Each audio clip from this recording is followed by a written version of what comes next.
Utiliser un fader pour passer chaque cue d'une séquence, c'est une belle fonctionnalité. Mais comment pouvons-nous programmer cela?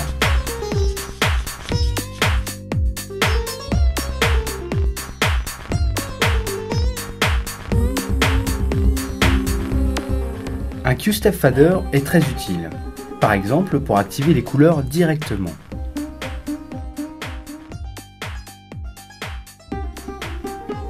Ou des positions, ou pour le regroupement d'un effet.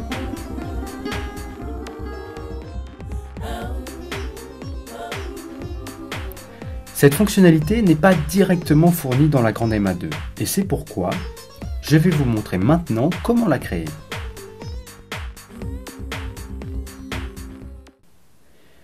Tout d'abord, vous devez créer votre propre fixture. Pour ce faire, je vais à la section Patch dans le menu Setup et je clique sur Fixture Types. Ici, je clique sur Add pour créer une nouvelle fixture.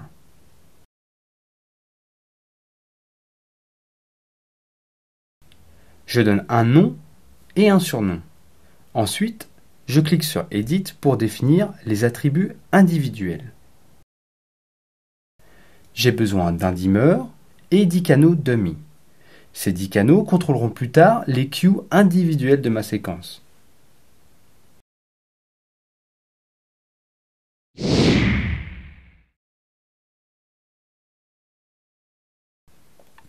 Le dimmer gradateur est virtuel, de sorte que les dummies soient mappés sur les channels DMX, et donc au dimmer.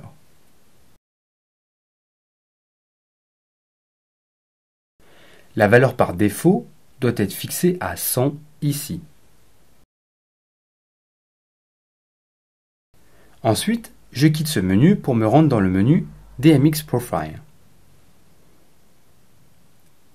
J'ai besoin de 10 profils DMX et je vais les étiqueter de Step 1 à Step 10.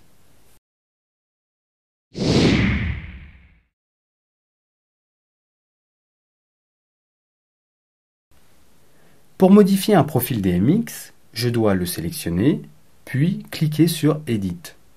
Je peux ajouter, modifier et supprimer des points ici.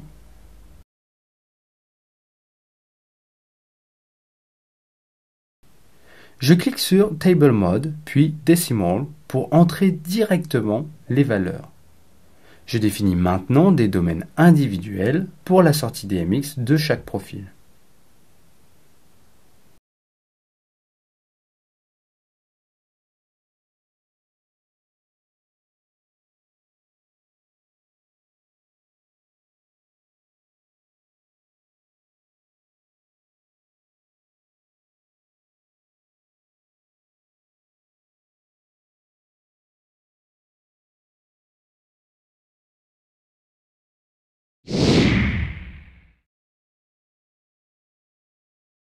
Je retourne aux Fixture Types, je choisis ma fixture et je clique à nouveau sur Edit.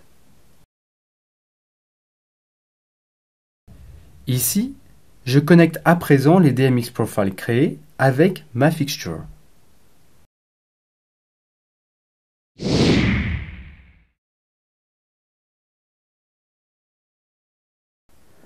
Après avoir fait cela, ma fixture est prête. Maintenant, je crée un nouveau layer dans la zone patch et je patch ma fixture sur l'univers DMX 3.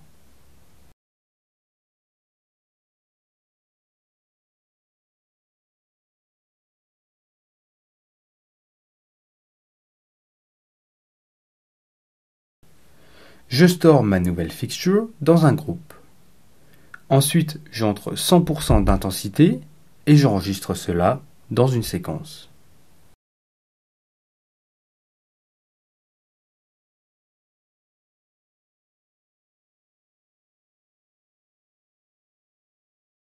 Maintenant, vous pouvez voir exactement ce que notre nouvelle fixture fait.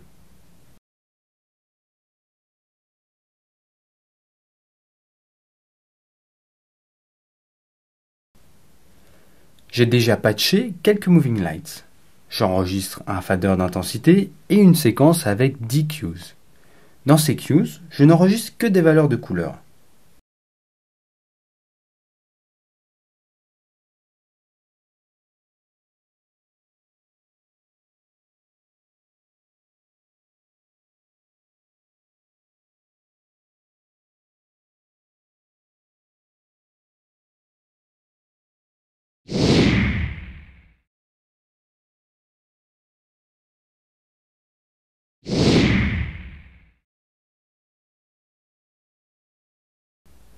Pour connecter le QStepFader à la séquence, je vais dans Setup, puis au menu Remote Input, dans le layer DMX Inputs.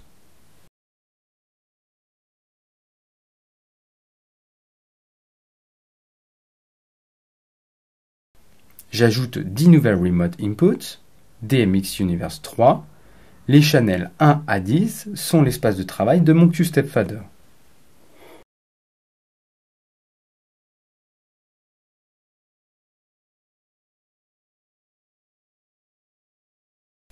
Je veux que les inputs fassent une commande. J'entre la commande spécifique dans la colonne CMD.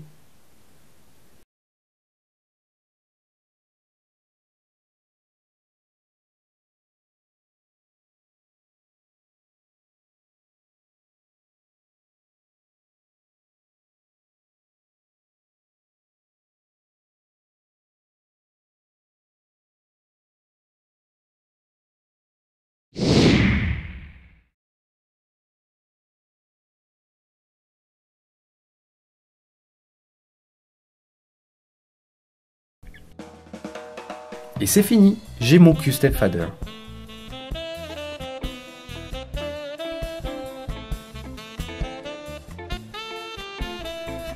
Je peux utiliser ces faders de bien des façons, pour les positions ou les groupements d'effets par exemple.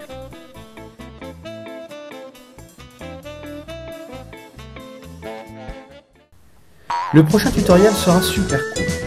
Je vais vous montrer comment créer un Vegas Fader et programmer un Vegas Mode sur la console. Et pour ne pas manquer cela, n'oubliez pas de vous abonner à cette chaîne.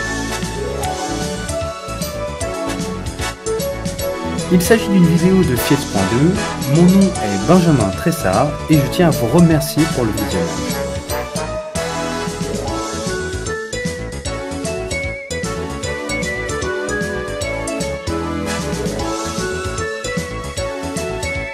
Abonnez-vous à Fietz.de dès maintenant.